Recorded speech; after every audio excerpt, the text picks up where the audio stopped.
Hello and welcome to Left Coast Live. I am your host, Dear McBusiness, joined as always by Stat Pat, Stateless Patriot of the Central Valley. We are California lefties coming at you with national politics as well as some Michigan politics tonight, Stat Pat. We have election results to cover. Isn't this exciting?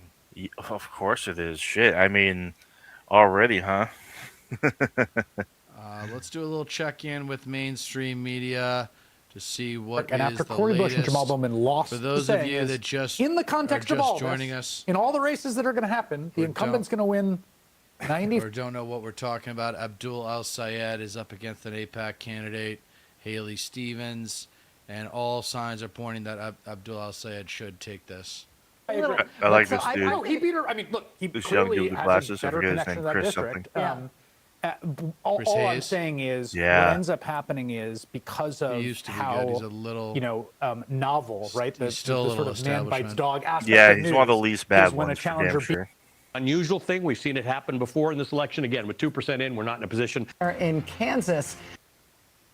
But we're part of Wayne County. Sri Thanadar is an incumbent, and he sort of Justice Democrats that were, there was Ilhan Omar and there was AOC and Rashida Tlaib. Oh, he's actually There was also bringing up Jamal the Justice Bowman in New York. And Democrats. after Cory Bush and Jamal Bowman lost their primaries to sort of more centrist candidates, basically, with a fair amount of outside money, some of which ASPAC related, some of which not. There was a little bit of like, oh, this moment of sort of leftist insurgent primary challenges is over. I think that obituary was very premature, as we've seen, Right. but it is very interesting that in this year in which there has been a lot of success by left insurgent candidates, that's a place where there was a rematch. It was the same two candidates in the same sort of axes of disagreement, Yeah. and clearly the incumbent won. The other thing I'd say, which relates to what Lawrence is saying, is in the context of all this, in all the races that are going to happen, the incumbent's going to win 95% of the Right. time, or 92% of the time, Although- or maybe 89. Like, When it's somebody who used to hold the seat Totally, and has a lot yes. of name recognition against somebody No, who's currently holding totally. the seat, the incumbency, I think it's a I little. agree. But so I no, he think beat her. I mean, look, he clearly All right. has a Whatever. I mean, I'll keep an eye on that. If we get some good coverage, I'll let you guys know. yeah. I mean, he's trying to make the case that like, Yeah, there's Abdul Al Sayed. He's at 52.6%. There's only 17% in, but he's up 20,000 votes on her right now. So Okay. it's a good thing. So here's the I thing think he about is, like, Abdul El he's gonna take it. Sayed. All right, he has not embraced the DSA. He has not embraced the socialism label. right, He and vice says- versa. When he was put into a corner, he says that he's a capitalist still. So I don't know. He has successfully avoided that question better than anyone I've seen so far. I don't know if it was intentional or not, but he's got a lot going for him, man. This guy. Did you know he was a lacrosse player, by the way? Oh, really? Yeah, I did not know that. fellow laxer, knows how to compete. Interesting. It's nice to have. I feel like a requirement for candidates, for progressive candidates that are running in the Democratic parties, you have to have won something other than an argument. You Yeah. have to have. I don't care if it was a tennis match or a soccer game or a game of chess or whatever, but you have to be a winner in some other context than just argument in order to meet my criteria for, being a voice from the progressive left. Yeah. I feel bad for Cory Bush as well. Cartoon 49, thank you for joining us. Fire up the chat, guys. Is Missouri We also love having their we love- elections? We love to talk to the chat. Cory Bush, let's take a look. Yeah, because because she's running again, if I'm not mistaken. Missouri first, right? I think so. I think that's exactly yeah, it. she doesn't look good. Bush has got 26%. Oh, Bella's already gotten called. Really? Yeah. That's insane. Wesley Bell wins the Democratic primary. Fucking wow. 26% of the vote, and he crushed her.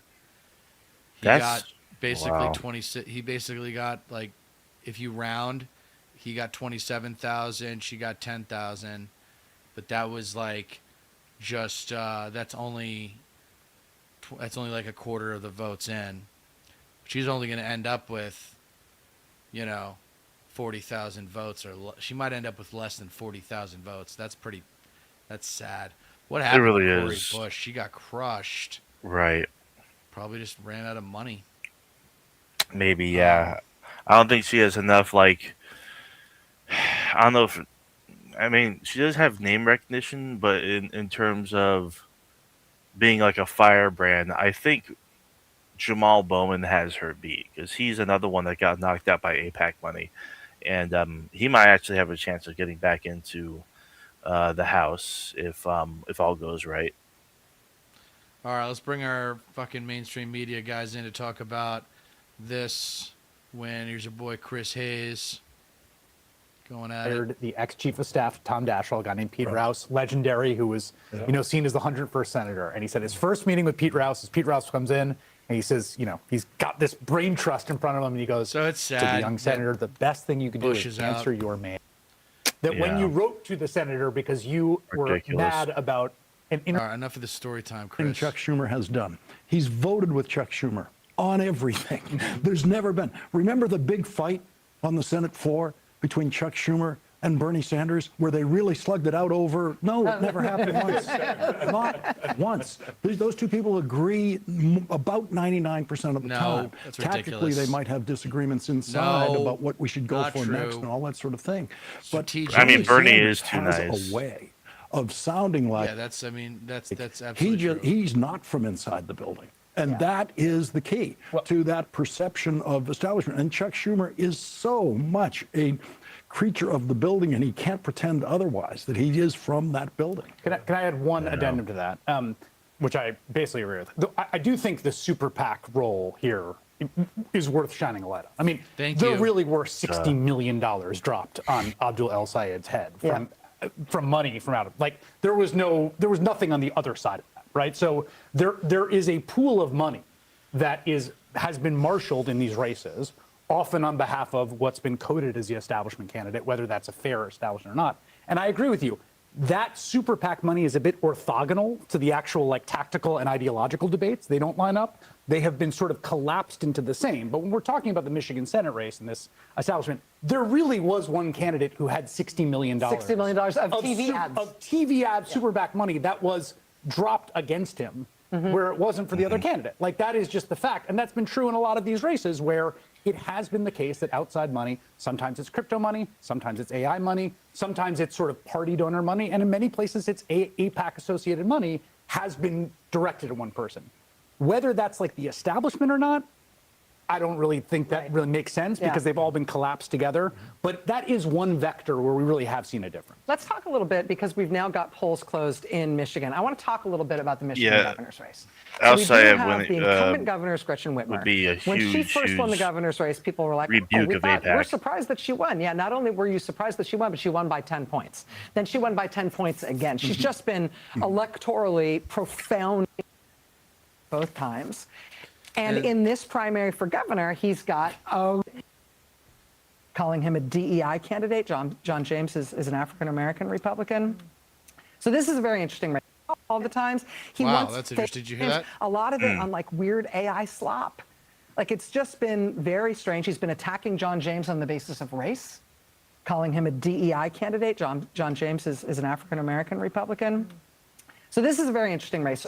Trump endorsed John James in June. There were two other candidates in the race. That prompted them both to get out, but they got out so late, they're still on the ballot. Like, it's on the Republican side, they think, oh, they've had 2 terms of Gretchen Whitmer. We finally got a shot at this thing. And they have really made quite a hash of it in this primary. In terms of results that we are seeing so far, can we put up the board that we've got in terms of the Republican gubernatorial primary in Michigan? God, who cares? This is what we've got so far in that race. Mike James. Cox, again, is out of the race. Well, we'll see. That'll be an interesting race in Michigan for governor. The Right. establish- Yeah. I can't imagine the establishment in Michigan is very popular. Yeah. I mean, did anybody run against Gretchen Whitmer? Last time, I don't know. She's termed out. Oh, so okay. So it doesn't even matter at this That's why point. Jocelyn Benson is going to be running against her. I don't know anything about Jocelyn Benson. So she's basically she's the candidate on the Democratic side for the for the governor right now. Mm-hmm. Okay. Yeah, I don't know much about her. I just know that like Gretchen Whitmer really tanked her political career. Honestly. Yeah, Jocelyn Benson. She's Secretary of State. She's got the Get Things Done for Michiganders thing going on her website. Yeah. You know, Never heard that before. probably not a DSA endorsed candidate. So let's see if you have any comments on the DSA.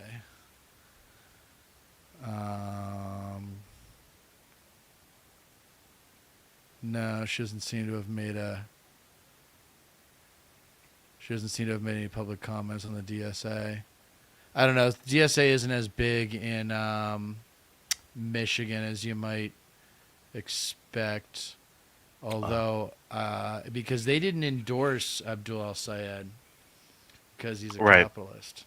Right. Yeah. But we're going to see the power of personality, I think, with Abdul al-Sayed winning Right. this thing.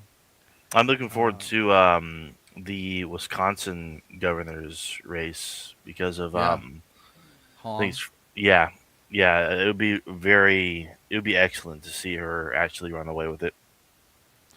Let's check in with the other races. So Michigan governor we just did.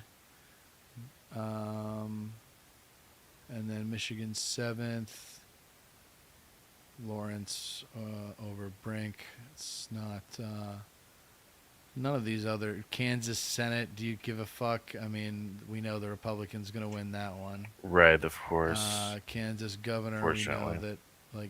we know that the Republican's going to win that. These red states, man, really just disappoint me. They're such Fox News watchers, man. I was Yeah. thinking about it, I was like, if I could make a pitch to rural America, it would be as long as you don't wave the Confederate flag, beat your Bible, or stick your gun, or have your gun so you can have power over others. Like, as long as you don't violate those 3 criteria, we've got a chance. I am open to a relationship with you, but Yeah, I you got to agree. reject MAGA. You got to reject those 3 particular subcultures in America. Yeah. Yeah. I completely agree. Oh, that looks so much better, by the way. I know it's like it's hard to like keep it in one place so like just enough light peeks through, but not that like it's like totally dark in here, you know. But yeah, so it's Kansas, Virginia, Michigan, and what other states have primaries today? I don't know about Virginia. Let me see, Virginia. Mm-hmm. Bert Mizusawa.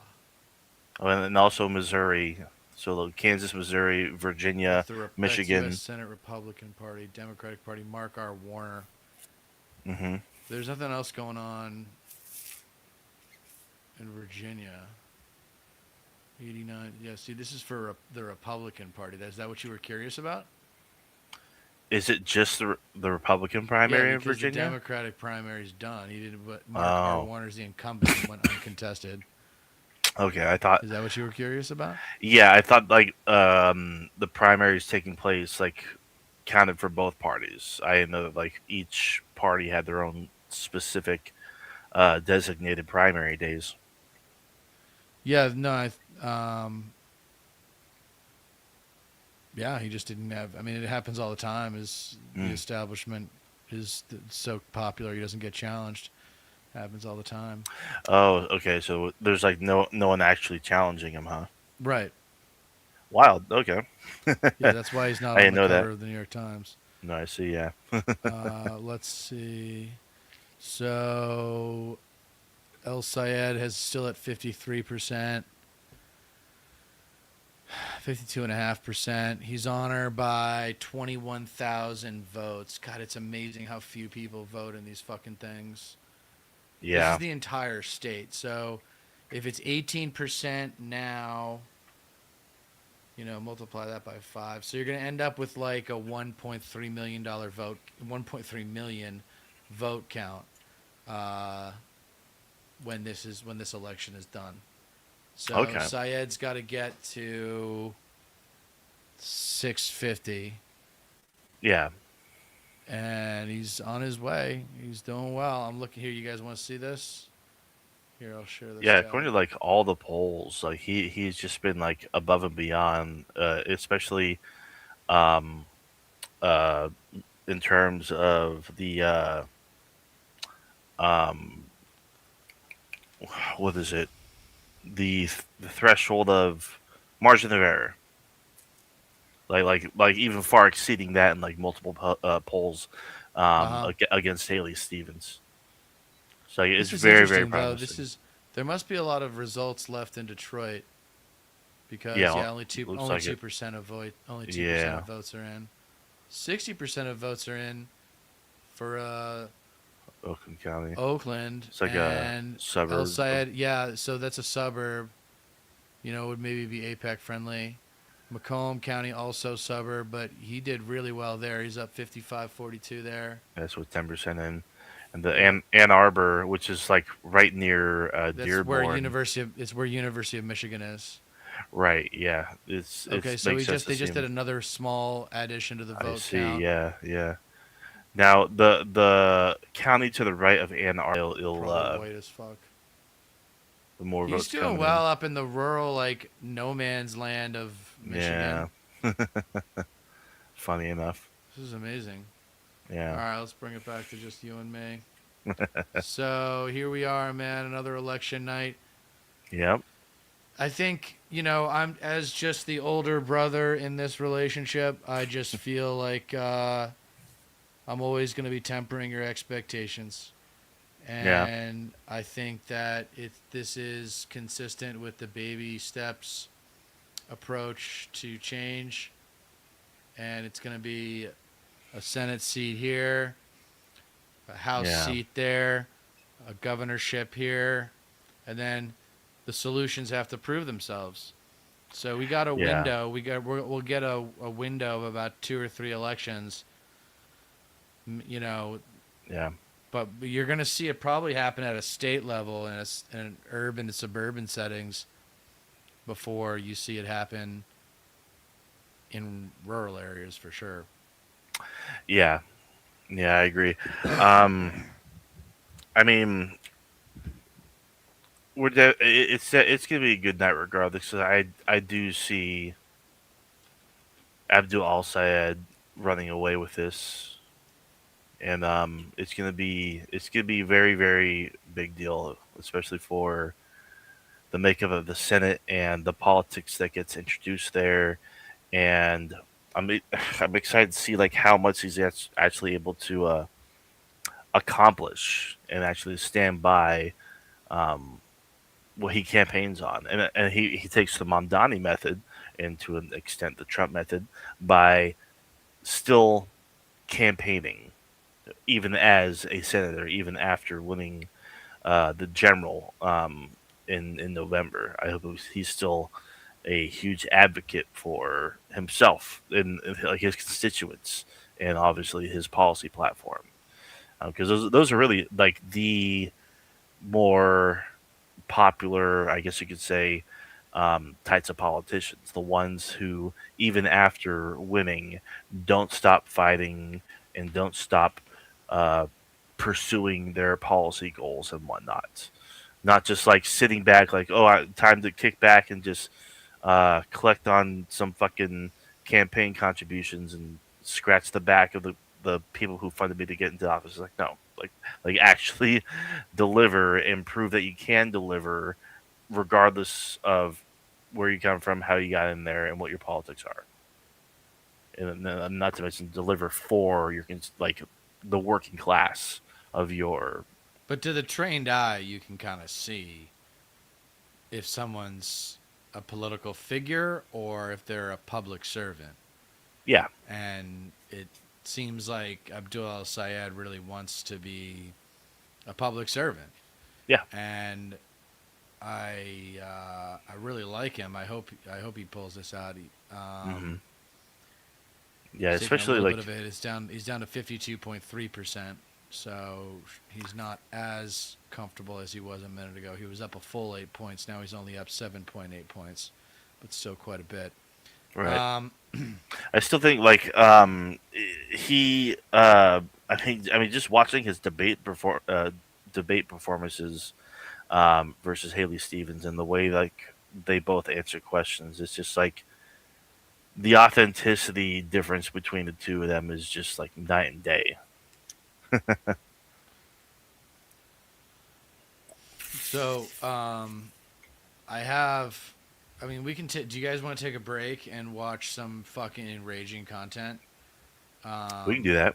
Yeah. Let me see. More. I'm looking forward to this. Union, Latino voters. Yeah. This is unbelievable. All right, here we go. All right, here we go, motherfuckers. What we got? This is a video from More Perfect Union on Latino voters in Texas. And it's a small sample size, so we're not judging everybody. Talk about the Latino vote. But this is legitimately disturbing to me. Single election in my lifetime. Political pundits have spent a lot of time and money trying to analyze the motivations of Latino voters. But we're going to do something different. We're going out on the ground in the Rio Grande Valley to actually talk to voters. 1 in 5 Latino men regret voting for President Trump. That's you. Probably higher than That's that. you. That's you. People are under stress. Yeah. People are trying to figure out how to put food on the table. Prices of food and the price of gas and the price of everything keeps going up and up and up and up and up. They've seen politicians promise this or that or the other, and they've seen politicians turn on those promises. It's true that Latinos have shifted dramatically towards Trump in the last 2 elections. With Latino men, it's even more dramatic. And it's also true that just 2 years into Trump's second term, Latino voters could be shifting back again. But there's a much deeper story going on that the mainstream media and the leadership of both parties isn't telling you. Democrats might be confident they're winning Latinos back this time. But what happens after this one election if they don't deliver on their promises? That question might be coming to a head right here in Texas's 15th district. The incumbent is Monica De La Cruz, a Republican. Her challenger is new to politics, Bobby Pulido, a Tejano star who retired from his music career to run for office. He's an unconventional Democrat. He sings. Bringing a shock to the system of South Texas politics. So what is it about him? We traveled deep into the conservative heart of the district and sat Pulido down with Latinos who voted for Trump but don't like what they see. And we watched as Pulido made his pitch to get their vote and give them a convenient pathway into the Democratic Party. Okay.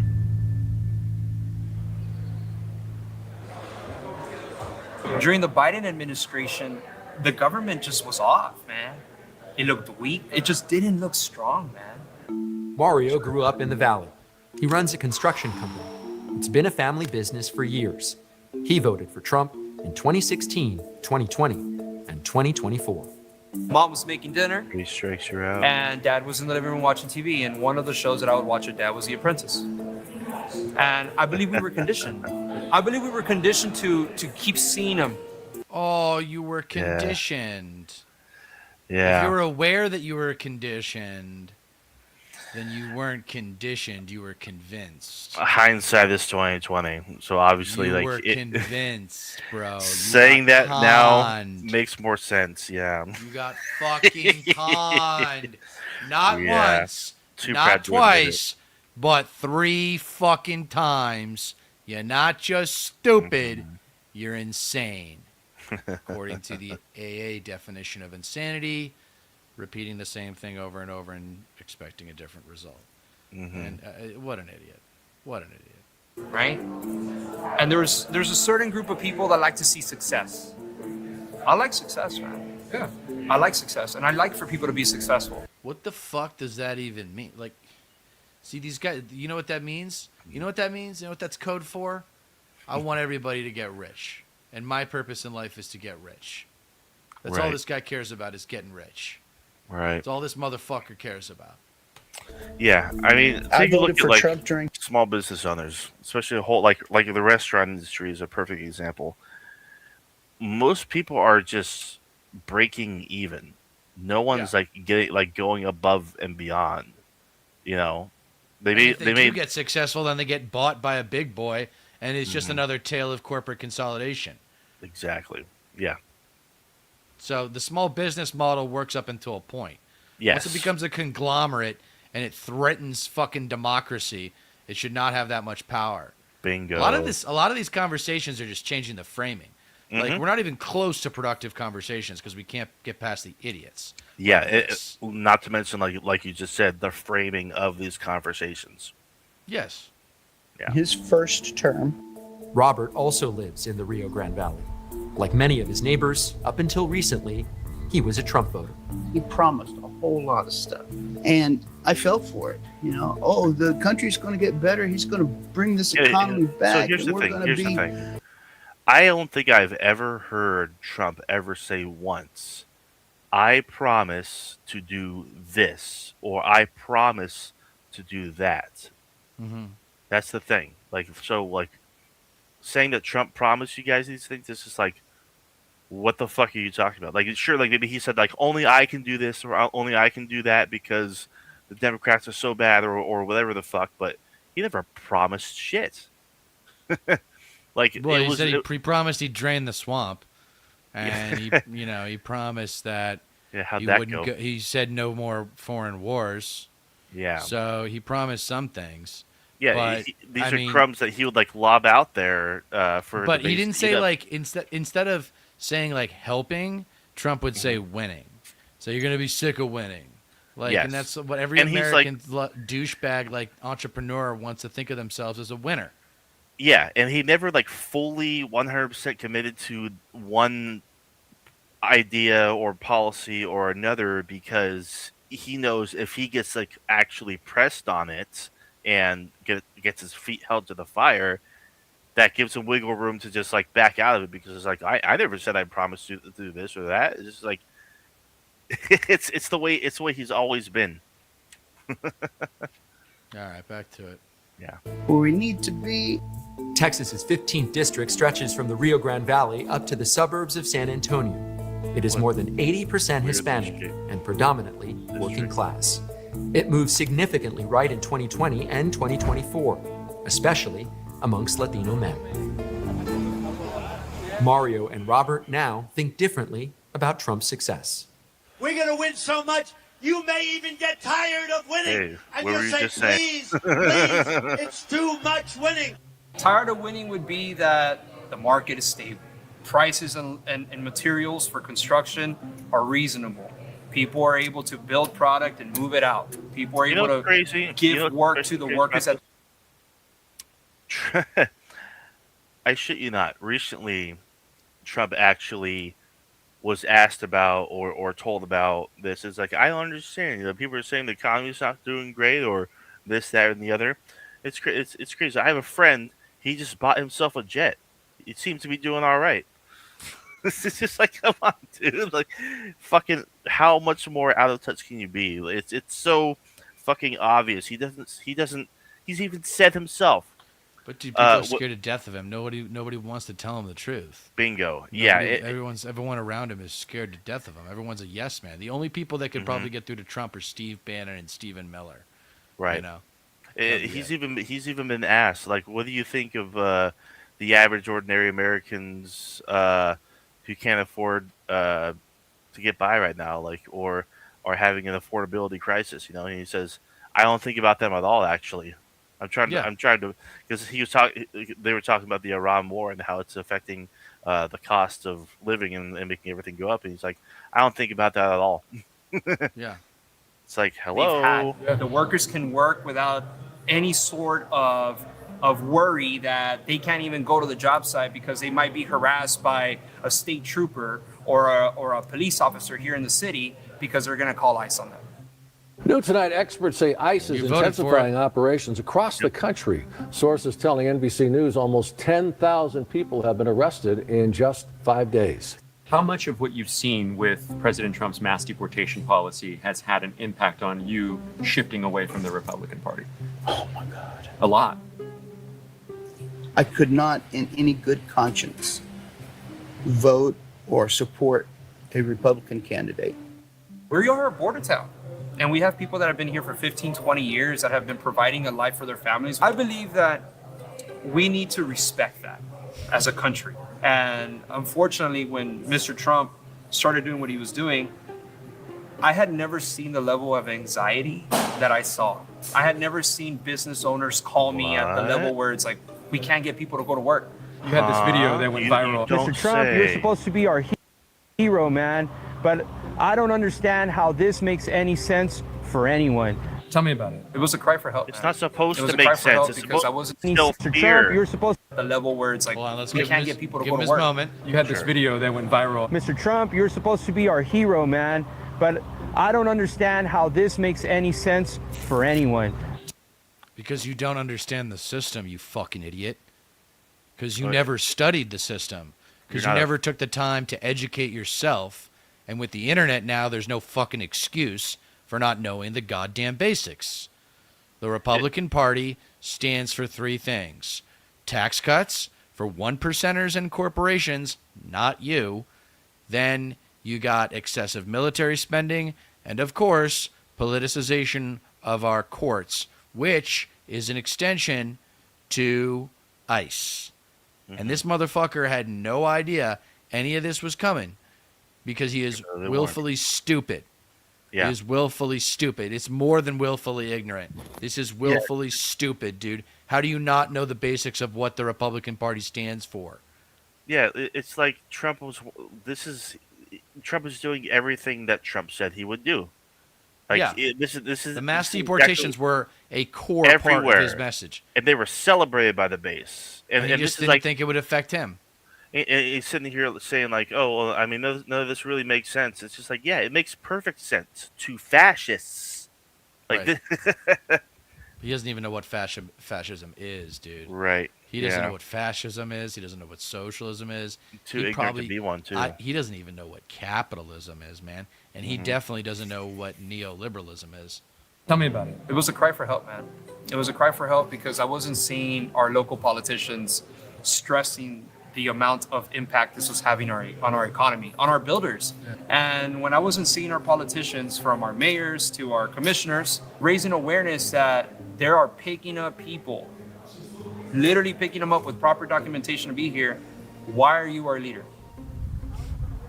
When we're out on the expressway and we're out there with our signs protesting and stuff, 96% of the response we get from people are positive. What would it have been like, maybe during Trump 1.0? I didn't see that, Jack. Would you even been out there?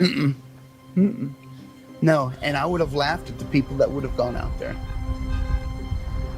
You might be asking yourself, why did these guys vote for Trump if they're so upset about his immigration policy? He was very open about what he wanted to do. Here we go. Well, the flip side is they have a lot of disagreements with Democrats on this issue, too. The reason I was inclined to vote for Trump was because during the Biden administration, what we saw was a huge influx of immigrants at our border. I believe we live in the best country in the world. We have billionaires that could throw rockets into the sky. So why is it that we don't have a secure border? Because of people like you. You fucking superficial, self-serving moron. Moron. Like the way he's talking about it is like, why is this way? I mean, have you Google searched the history? Do you know what the values of this party are and have been for the last 45 years? Do you know why all these people are even coming to this country in the first place? Do you know where they're coming from and why they're coming from the places that they are coming from? He doesn't. Yeah, it's like, hello. It's just like, take a little bit of time. It's like, what? It's like, it's so easy to just buy into the narrative. It's just like, they just want to rip America off because we're so nice and we have open borders and we just let everybody in and just give them everything. It's just like bull fucking shit. Right. Not even remotely goddamn true. In this political vacuum created by the distrust of how both Trump and Democrats have approached the border and the economy, Democrats ran new to the political right contender has stepped forward. on immigration. Last year, Democrat Bobby Polito launched a campaign for Texas's 15th congressional district, taking on Republican incumbent Monica de la Cruz. Bobby was born and raised in Edinburgh, Texas. He rose to fame as a successful Tejano musician, before deciding to enter politics. I would love for you to introduce yourself to people that may not know who you are. I spent 30 years singing, but before that, I was a Texas Boy Stater in high school. I studied political science at St. Mary's University. I have been very, very politically engaged, albeit not publicly, this whole time. He's now making a case for his candidacy as a Democrat in a Trump-supporting region. It's a K-shaped economy.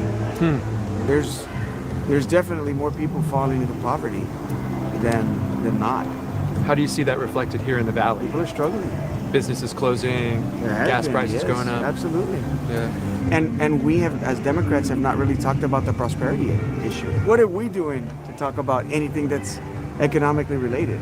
Nothing. Well, some of us, the socialists, are calling for To find out whether Bobby's for example, I'm calling for debt relief because it's the quickest, easiest, most direct way to redistribute wealth. People think that wealth redistribution means taxing the rich, funneling that money through the system, and then out comes benefits for the poor or disadvantaged, and they end up becoming self-sufficient at some point.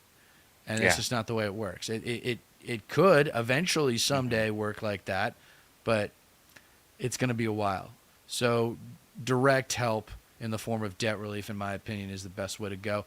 Number one cause of bankruptcy is medical debt, and I think credit cards and student loans can't be far from behind. So I mean, take a look at what Tim Walz in Minnesota as governor, he wiped entire slates clean of personal debt and shit. Like that's a great start. Like no one talks about it. You only hear about that shit here. Yeah. By the way, and you only hear criticisms of the Green New Deal from me, like on the left, because I've actually done the fucking homework. Economic message was connecting with voters who felt abandoned by both political parties. We brought together Bobby, Mario, and several local residents for a roundtable discussion about Polito's candidacy and the challenges facing the region. So my name is Efrain Gomez Jr. I'm from Donna, Texas, a little small town here in the RGB. I'm a construction owner. I'm here as a two-time Trump supporter. My name is Ruben Ruiz Jr. I'm a land developer, builder also here in the Valley. I've been doing this for 24 years now. I am a Republican. I voted Republican for many years. My name is Mario Guerrero. We voted for Mr. Trump every time he was on the ballot. What are some of the biggest issues that voters are facing here right now? My wife is a healthcare professional. Ask me if I have healthcare. Do you have healthcare? I don't. They just made a billionaire a trillionaire. Yeah. They just made that happen, right? So now Elon's going to go ahead and buy the rest of Boca Chica. Meanwhile, I'm adding water to my soap bottle just to make it last longer. The Rio Grande Valley was a farming community. I mean, the one thing that it's unites real funny, us all- guys. It's real fucking funny. Like, you did this. Like, you took Elon's side. You're on Elon's team. You fucking idiots. Like, my question to them all is they can do is not laugh so about much it. like my question to them is not so much not like what would appeal to you as a voter. My question to you is what are you going to do for this country that undoes the damage your votes did in the last 3 presidential elections? Bingo. What are you going to do for the country other than just pay your taxes? Right. Because you owe this country a debt now. Yeah. is that we come from nothing. And one thing that unites us is we always want our kids to do better than what we've done. And right now, that's not happening. In 2024, Donald Trump successfully courted working-class Latino voters by prioritizing the economy and border security. But many of those same voters are now starting to feel disillusioned. 1 in 5 Latino men regret voting for President Should be Trump. higher than that. That's you. Probably higher than That's that. you. That's you. How did that happen? How did you go from being ardent Trump supporters to now not? Everything he promised, he forgot about. So, yes, I regret voting for him. But this is a conservative place, South Texas. We're conservative, but when you start attacking our people, like you start attacking our family. When it starts affecting you, right? Bingo. When it starts affecting you, you fucking narcissist. Yeah. You fucking sociopath. I didn't think the leopards would eat my face. The lack of fucking empathy. They don't even know what that word means.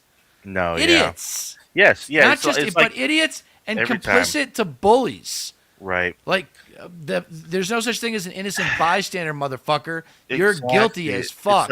It's like, yeah, it doesn't affect you right away, but when it affects other people first, eventually it's going to get to you. It's like if you don't understand that and what your vote does, then you're never going to understand. Like, it's like, oh, as long as I get mine, as long as I like put me first, which is fine to an extent, but when you realize that you may have your ducks in a row, but if you're voting for people who support policies that could undermine that or would undermine that eventually in some form or another, how you're not, does it just not register that you're voting against your own interests in the long run? No, it doesn't. It doesn't register. They're laughing about it, dude. Yeah, no, of course. They're That's all you laughing can about do. it. It's like, yeah, it's like, we're such a there's tight-knit laughter. Community that you're attacking our families. As Bobby told us, he's campaigning on economic issues, and those are cutting through to these voters. But immigration is on top of their minds too, and the way they tell it, the two issues are deeply connected, as the ICE crackdowns have had a major economic impact on this district and their businesses. You don't say. It's not only that they're getting out people that are undocumented, they go and detain people with legal U.S. green cards. They detain naturalized citizens, okay? What are you complaining about? So, the Supreme Court you- said I mean- that you can legally discriminate based on skin color and accent. They did the paperwork. They did everything right. Why are you detaining them? They're scaring people. Because they're brown people with a Mexican accent. Because they're fucking racist, you Yes. idiot. Fucking They're holy racist. shit. They're xenophobes. They're This is the fucking thing. evil. You This is the thing. voted for evil, you stupid motherfucker. Conservatives do not want to admit that racism still plays a major role, even if it's implicit. They refuse to admit it. They refuse Yeah, to admit it. even if it's not out and about, blatant and obvious. No, there's some people's motivations. Racism is intrinsic. They just know how to hide it because you have to, because it's a fucking non-starter. It's not appealing. It's bad for optics.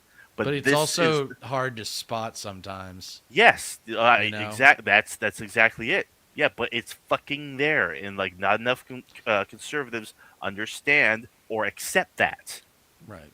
It took me a long time too. Well, because then as soon as as soon as they admit that, then the entire conversation changes, and they give away their advantage. If they acknowledge if they acknowledge these problems exist, then they would actually have to participate in solving them. But they don't want to solve them. Yep. They want to perpetuate them. Exactly. That's the thing. And then because people are scared, they did everything right. Why are you detaining them? They're scaring people, bro. That's the thing. And then because people are scared, they're afraid to go to the job site. That's right. A community that is living in fear and Oh, they're scared, so they're afraid to go to the job site. I mean, yes, dude, that's redundant.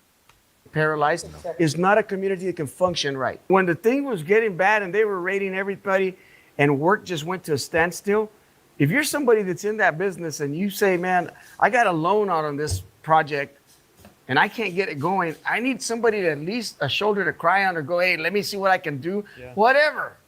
The last thing you want is for somebody to ignore you. There's still a little trepidation about whether or not Bobby will go and be the Bobby of the Rio Grande when he goes to Washington, D.C. Do you guys worry about that at all, that he'll switch up on you? Now that we know that we can go to Washington at any time, I'm just going to show up at Bobby's office like, yo, let's go have lunch. What? I'm being serious. I'm like, We'll bring the valley to you. yeah. Dude, if Bobby's smart, he's gonna run the fuck away from you, dude. Bobby doesn't respect you, bro. He might show you respect and kindness just because he's a smart politician. Sure. But trust me, dude, he doesn't feel it for you, man. You are the problem. Polito's opponent, incumbent Congresswoman Monica De La Cruz, has represented Texas's 15th congressional district since 2023. De La Cruz has attacked Bobby's past as a Tejano singer, let's get saying, out of here. South Texas isn't just a stop on a comeback tour. All right, here we go. Let's go here. This is El Sayed's new numbers here. He took a little bit of a hit. He's still up by 23,000. But he's taking a little bit of a hit on the numbers, the flattening out a little bit. But You can see Wayne 5 County percentage just flipped. points. Wayne County just flipped towards him too. Yep. That's still with only 3% in, up from 2%. If Oakland County 67%, it's not going to flip. Well, he's only 3,000 votes away in Oakland County. If he won all of the Detroit area, that'd be sick. Yeah, it's gonna take a long time to count that entire area too. Yeah, it's going to be a while before we get a result. Let's bring it back to us. So anyway, that's, I've been just fascinated by the Latino vote. I'm trying to understand it. But it's that was a good video. The same disease. It's enlightening in a way. Yeah, it was a good video. It's the same sins though that I talk about in my most recent videos, the 3 cardinal sins of American party politics, and those are hypocrisy, narcissism, and ignorance. Okay? Those are Latino men who are like sons of immigrants, and they voted to deport their fellow immigrants or some, and in some cases they've realized offspring of immigrants, regardless. And they're not that's the hypocrisy. The narcissism is that it doesn't matter until it affects me. And then the ignorance is just, you expected Trump to care about you? Like, do you know anything about this guy? You not only did you have like a bunch of other evidence before he ran in 2016, but you had a whole term with him as president already to draw from. And his greatest accomplishment was a tax cut for the wealthy and corporations. What do you want? Like, what more do you want to prove how wrong you are? You know what the issue that they don't talk about in that video within the Latino community that they don't talk about is abortion. And I think that the right to choose is not respected by a lot of Latino men. Yeah. Or at least it's shoved down their throat as like gospel in their culture. I don't know. But no, of course. that is an issue. Yeah, it's a very Catholic culture, of course. And Texas was actually like the first. They were like the first shot across the bow when it comes to abortion. So I think they were the first ones that put forth the 15-week ban, if I'm not mistaken, during the Biden administration. So, and it's obviously a handful of things, but I mean that Perfect Union video makes more sense. I mean, and that's even the case with a lot of the Latino communities in California as well.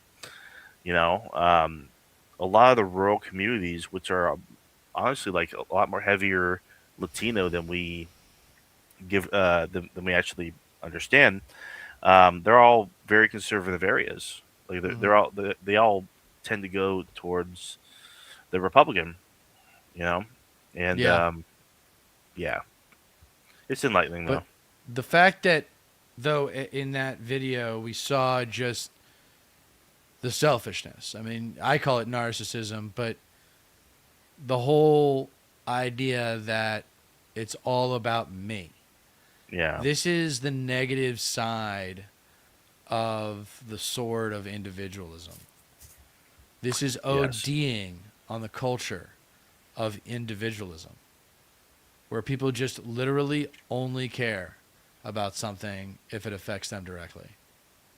Do you want to watch an interview with Abdul? Yes, I do. It's only 3 minutes. All right, hold on.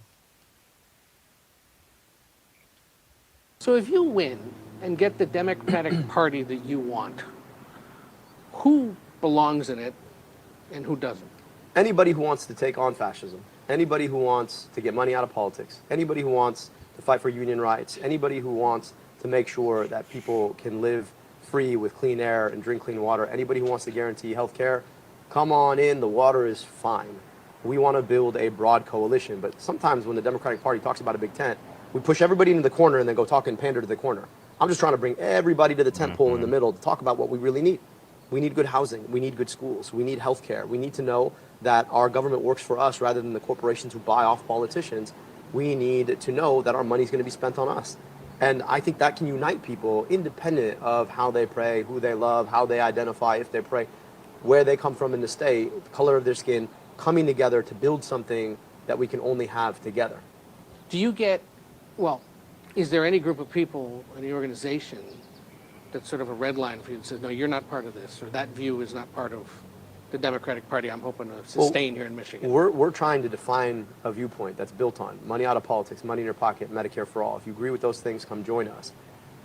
We're for civil liberties. We're for equal rights. We love and appreciate all people.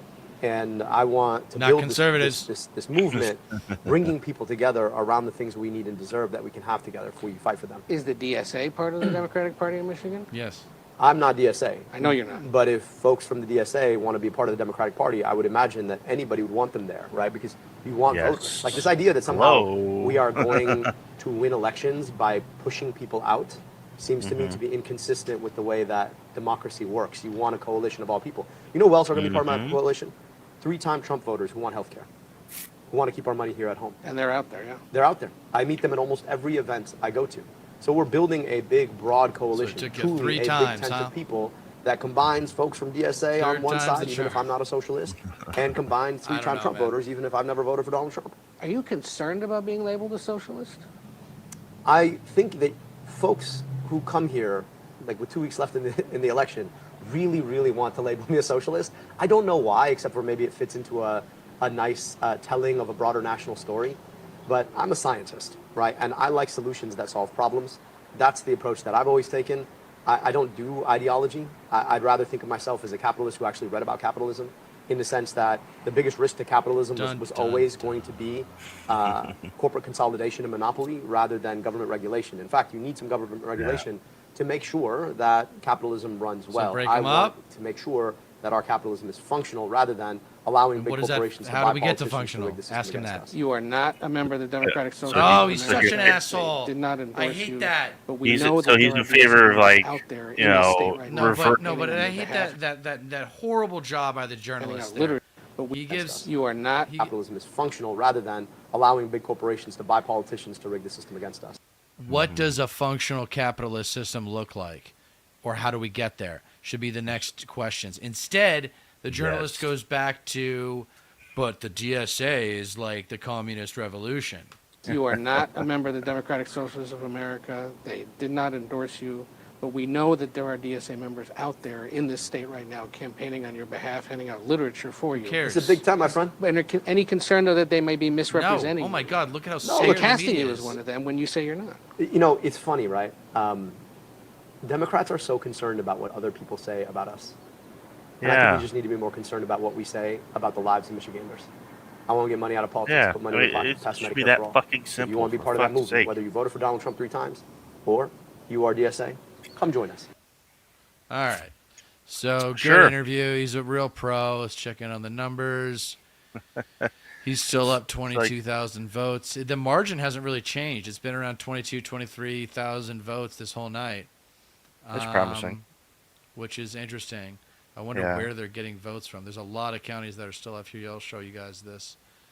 This is my New York Times subscription coming to work. So this is the state of the race right now. You guys want to check in with the fucking MSM, see if we get lucky? No. No. Nothing about Abdul. No, let's get back to here. So, Haley Stevens was such a weak candidate, too. It's like, it makes me think that, like, another reason to hedge expectations. Abdul El-Sayed is an awesome candidate. The only thing that sucks about him is his name. Everything else is great. Yeah, with the lingering Islamophobia. It's just always going to be there. It's implicit, yeah. It's unfortunately. always. Look, I tell people conservatism is, well, actually, it's coming to me now. You can tell me if this is good writing. Conservatism is not just one kind of cancer. It's a lot of different kinds of cancers, but they all have one thing in common. You can't cut them out. You got to use radiation. You got to isolate, radiate, and mitigate conservatism. And part of the conservative cancer is Islamophobia. And it always will be. And that's just part of their otherizing. It's just that's their main brand is just otherizing. You can't just take that portion of the cancer out. Like it's a collective package. Like it's part of the whole cancerous deal. It's part and parcel to being a hardcore, avowed, conservative, fucking Republican, no matter what. Like the people who are just adamant and tried and true, just we're getting votes quick. It just went up again. He's pulling away a little bit, back up over 23,000. I'm so excited. It's gonna be so great when he wins. All right, let's see another interview. Looking forward to Troy Jackson pulling away when he goes against Susan Collins as well. Well, Sayed, take it away. Yeah, he just bought a book for his daughters and some peaches and plums, I think. Abdul, it's good to see you. Good to see you. Look, I've been hanging around for the last couple of days. You went full out yesterday, final 24-hour push. You've got 4 stops today before you see whether you win or not. What do you do in these last 24 hours at what's been called the most consequential race of this cycle? I mean, most of the argument has been made. We kind of put an exclamation point on it yesterday.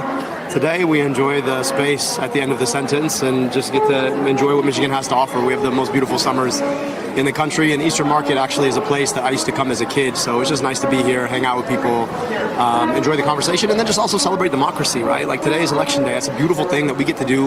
We kind of take it for granted. That's something we get to do, but I don't, and so I'm just honored to be able to enjoy election day with folks. I saw you going door to door last night trying to convince people who weren't registered to register, because you do have same-day registration here. But let me tell you about an interview that my colleague Nnamdi Egawamu just did with Haley Stevens. She said, you have made this whole race about Israel and not Michigan. Well, I would just say that the money that we send abroad to Israel is money that we don't keep here, to invest in our infrastructure here, and our schools here, and our healthcare here. Meanwhile, I'm not the one running to send my tax dollars somewhere else. I'm the one running to keep it here. I'm not the one running with, $30 million of AIPAC spending, trying to send our money somewhere else. I'm the one running against that to keep it here. So it's nice to say I've made the whole race about something else. I'm just saying she wants to make her entire time in the Senate about something else. And at the end of the day, look, the conversation's been done. Voters are choosing today where they want to go. And I think it is time for us to bring the party together so that we make sure that we beat Mike Rogers in November. So I'm not interested in continuing to prosecute this race. I think we've said what we need to say. I'm interested in figuring out how to heal those divides. Okay, so good answer. Yeah. The only thing is I wish... Look, I'm relentless with my criticism. It's never good enough. I think that's a winner's attitude. You can call me an asshole, but you cannot deny that attitude will produce better performance. And so you always want to be... My point is you're always learning. A real competitor is always learning. Yeah. There should be a pivot, a good pivot, from AIPAC to all PACs or to all of our campaign finance. And then you draw them into, that's why we need campaign finance reform to get rid of these PACs, and because they're telling what candidates should and shouldn't say and what to do when they're in office.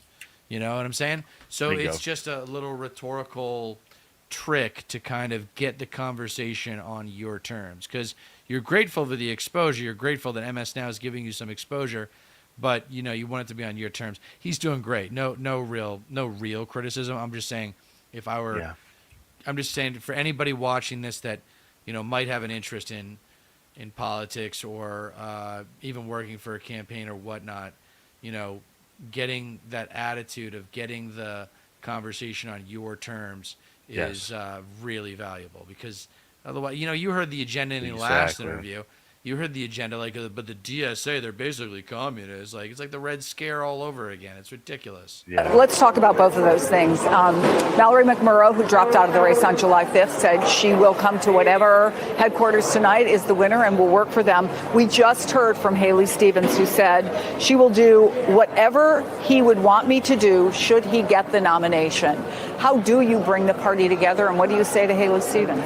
Look, I mean, I think all of us are united around the notion that we have to defeat Trumpism and defeat Mike Rogers. You don't think there's a challenge in getting some of the people who really liked her, who think you're maybe too extreme? Well, I think it's going to be all of us coming together to figure out how to make sure we all pull all of our supporters together. I think the other thing all of us have to realize is that whatever differences we have, and there might be some big differences, they're way smaller than the differences we have with Mike Rogers. I mean, this is a guy who literally introduced the legislation that would have added gas to the fire in the opioid pandemic. He's a guy who has never seen a corporate check he doesn't want. He's a guy who stands for all of the worst things of Trumpism or doesn't want to talk about them.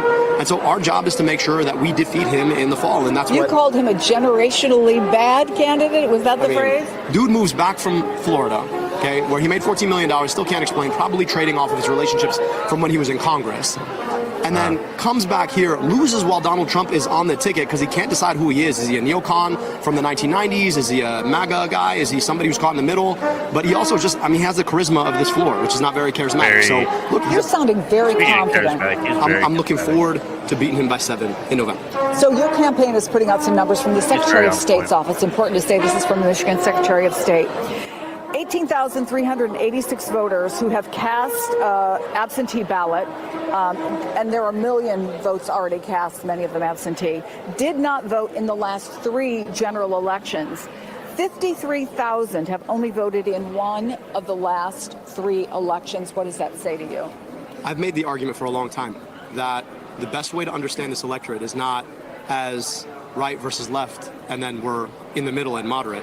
The best way to understand this electorate is one that has given up on the establishment of both sides of the party. I'm offering a politics where we get money out to put money back in your pockets and pass Medicare for all. I think a lot of people are resonating with that because they finally see somebody who's offering them something that's different than a politics as usual.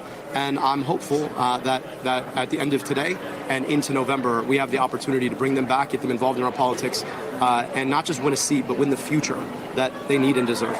You don't take corporate money, but you are going to have a lot of money thrown at you if you win the primary. Already you have, know Chris. that. Already have 80. There's been like $80 million. What's 80 million more? I mean, like, you know, at the end of the day. But do you think that you'll get the support of the Democratic establishment? This has been. This is the most expensive Senate seat, like in history. Yeah, like it's ever. only gonna get worse. Ever. Yeah, it's like $60 million spent against this guy. Like if the people fronting that kind of money towards Haley Stevens and against this guy care so much about Michigan, like imagine like what else that money could be going towards. I know. For crying out loud. Always, when you hear numbers, it's always where your mind goes. Called the most consequential, the most important. This has been called the marquee race of this election cycle. Do you think that those folks who very much were concerned about electability will put money into your campaign and not look elsewhere? You know, we talk a lot about Democrats' worry and concern. The question for us is what we're going to do about it. And the best thing I know to do about it is to sign on up and get involved. We've got plenty of clipboards. We've got plenty of doors to knock.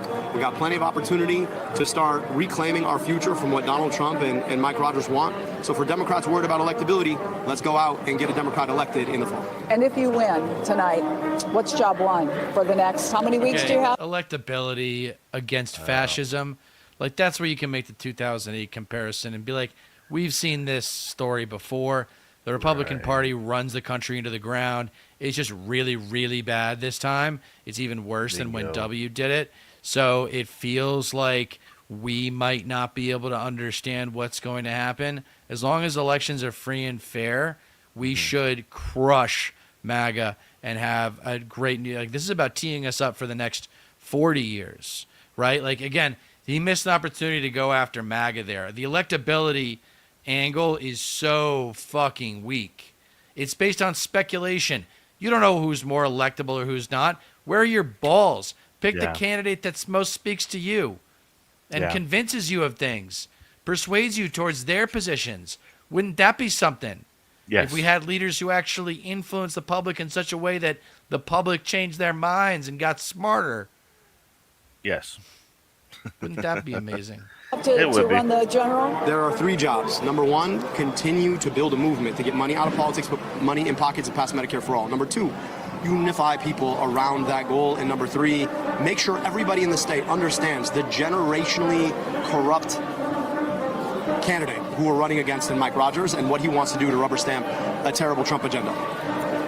Generationally corrupt. You've been very tough also on your opponents. Does politics have to be like that? Trump has decided he wants politics to be like that. And let's be clear, what everybody's worried about is, oh, look what they're going to say about you. All right, listen to what I'm about to say about him.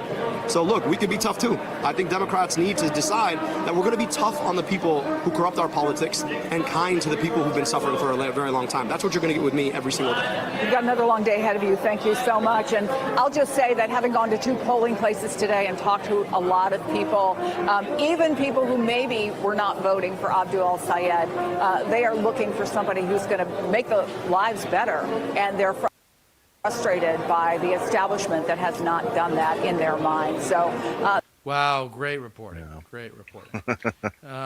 Just fucking tremendous stuff, guys. No, it's good to see. He's great. He can He's even a pro, though. Yeah, he can even handle like really milquetoast, mediocre. It's the same questions all the time. I mean, yeah, it's interviews just, and it is a major mainstream media network. So he can sell himself regardless. He's really good at it. Yeah, you know. So this is where it's at now. That's what looks like. We're probably not going to get a call for another hour or so. So I don't really feel inclined to. I don't really feel inclined to stay online. But is there anything else you wanted to maybe talk about or discuss? Nothing in particular. No, I mean. MAGA not really. Continues. I've found myself biting my tongue recently, and I'm just biding my time, man. When 2028 comes along, I'll be louder. But for now, let these micro races go out and sow the seeds that we can reap in 2 years for hopefully a blue wave even bigger than the one we saw back in 2008. Yeah. I mean, I'm cautiously optimistic as always. I'd be like really surprised if Haley Stevens actually came out on top here. I do think Mallory McMurrow is ultimately taking from her as more results coming. She dropped out. But the her name's still on the ballot. Yeah, Monroe and I know 15,000 votes. That is not insignificant. I don't know why people would still vote for her. Right. But, Monroe and Wayne are still only like single digits. But Oakland, it looks like she's about 4,000. She's up 4,000 in Oakland County. He's right there with her is the point, and he's crushing her in Macomb. Yeah, Ann Arbor, he crushed her. Right. Ann Arbor. Big time, yeah. I noticed Wayne went back to her, but how many? What's the percent of 6% of the vote? Yeah, that one's good. Less than 300. It's like 214. That one's like even when we covered the 2024 presidential election, that county in particular took a long ass time to tally their votes. So so it's gonna be a while. Yeah, they won't even finish for maybe a few days, honestly. Well, it looks like at least Abdul's Wayne County in alone. Good shape right now because the mail-in vote's going to favor him. Yes, the mail-in votes are going to favor him for sure. Yeah. All right, man. Well, good stream. Of course. Let's do it again soon. And for those of you guys watching me, you'll see me on this space this week.